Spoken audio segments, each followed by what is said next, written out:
Ciao a tutti, sono Luca e oggi vi porto con me in piscina. So che la piscina, l'acqua in generale è uno dei maggiori dubbi che possiamo avere per chi porta la protesi capillare. Poi io che vivo su un'isola, a Fuerteventura, sono circondato da acqua, perciò o sì ci devo convivere. Vengo in piscina 3 volte alla settimana. Non ho mai avuto nessun tipo di problema particolare, oggi vi farò vedere. In più ho trovato una giornata che non è extreme, di più ci saranno 30 nodi di vento e perlomeno mettiamo alla prova completamente la protesi. Se non mi si stacca oggi non mi si stacca più. Adesso siamo arrivati, come potete vedere. Qua la piscina è stupenda, ci sono 30 gradi, siamo a fine di ottobre e niente che dire, facciamoci un bel bagno, torno subito, mi cambio.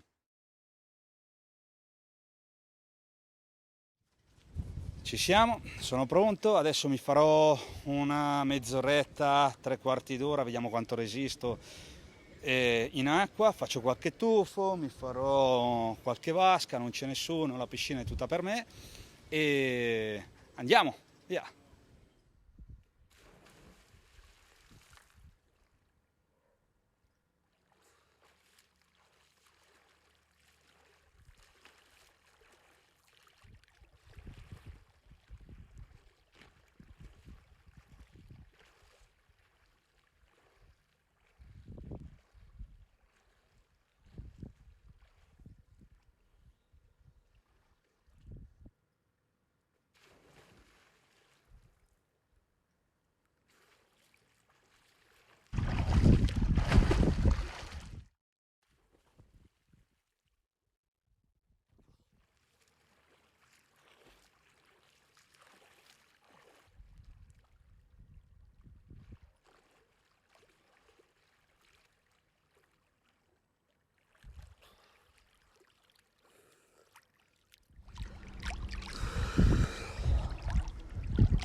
Che bello, come potete vedere non c'è nessun tipo di problema, ci si può bagnare tranquillamente, non è che i capelli reagiscono, cadono o succede qualcosa di strano, anzi ci sta veramente bene.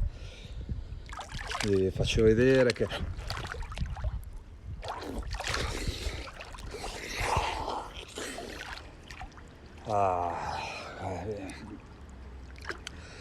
i capelli rimangono normali, la protesi come se fosse capelli tuoi.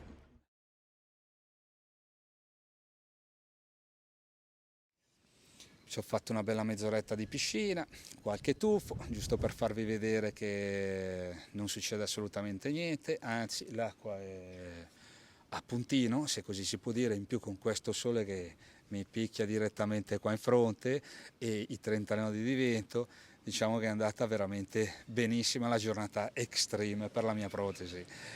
L'unico consiglio che vi posso dare, se siete persone che andate in piscina e fate attività sportiva, è farvi una doccia dopo che siete usciti dalla piscina. Questo lo dico per togliervi il cloro soprattutto dalla protesi capillare, per far sì che vi duri un po' di più. È chiaro che io noto che utilizzandola 3-4 volte alla settimana in piscina, oltre al mare, oltre a tutto lo sport che faccio, dura un po' di meno. Io non mi precludo assolutamente niente nella vita, è come se non la portassi, di fatto mi dimentico completamente di averla e niente, perciò se avete qualche dubbio toglievetevelo completamente, che non c'è assolutamente nessun tipo di problema. Vi ringrazio per avermi seguito, ci vediamo al prossimo video e come sempre o su Facebook o Newlacecu. Grazie ancora, alla prossima volta.